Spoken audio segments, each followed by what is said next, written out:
I mean, I know it's the Jazz, but like I still like it is the biggest question I have about the Rockets in the playoffs. It's just when it comes to crunch time, like how much do you believe in Jalen Green?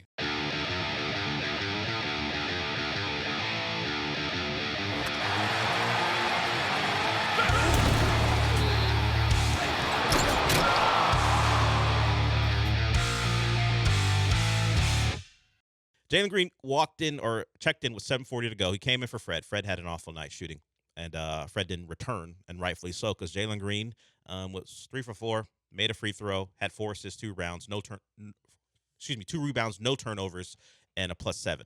That Rockets outscored the Jazz 27-20. He was the playmaker. He was the initiator of offense. He got guys shots. He made shots himself. It was the type of performance that says if you could channel that to being the closer every night, more than happy to put the ball in your hands once the playoffs begin. Now, as I laid out for you, it was the Jazz. You can throw the caveats in, but that's what you want to see. You gave him an opportunity to close out that game, and he took it. He had Filipowski and Hell in the pick and roll.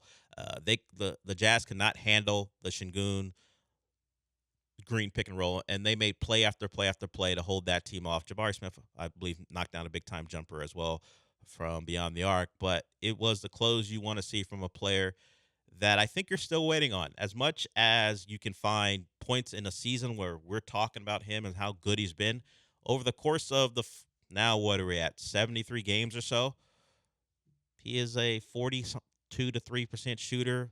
The three balls better. He's about 35% or so. 21 points per game. Kind of what he's been his entire career.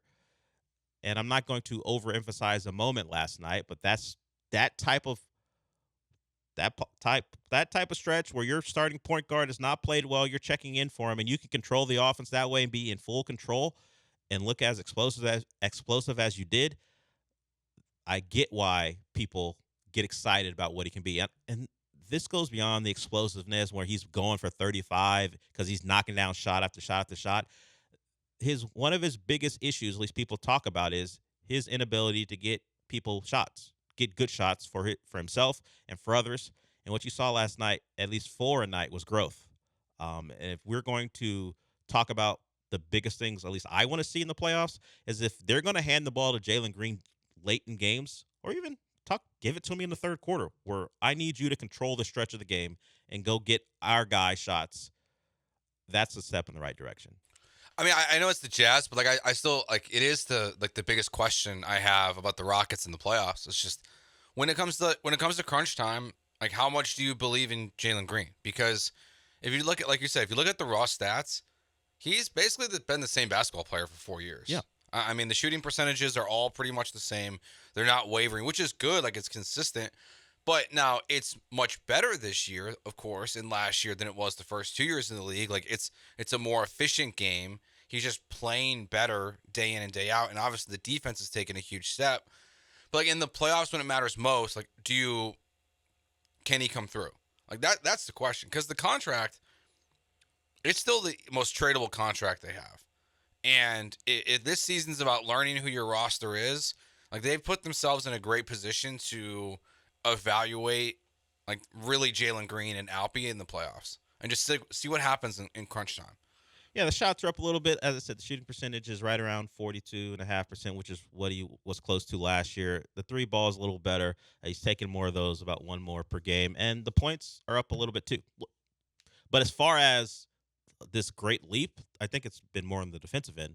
If we talk about where his contributions have come from as far as getting better as a player, he just has not been a guy known to be able to run an offense, get good shots for everyone around him. And he had a shot last night, and sometimes Ime Udoka is more about winning. Maybe it's always about this, more about winning than development. And last night, in a game where I wouldn't say were struggling, but they weren't able to put the Jazz away, he handed the ball to Jalen Green and didn't go back to maybe what you consider reliable Fred VanVleet. Now, if Jalen Green had struggled earlier, I'm sure Fred VanVleet would have stepped right back in. But Jalen Green did not. He excelled, and the Rockets get a win in a game where I don't know how many people were paying attention. Of course, that game was later in the night. You had tournament basketball to watch, but if you are a Rockets locked in fan and you want to watch them night after night after night, I can't imagine anything but being thoroughly impressed by what your most explosive player did on a night where it was getting a little shaky.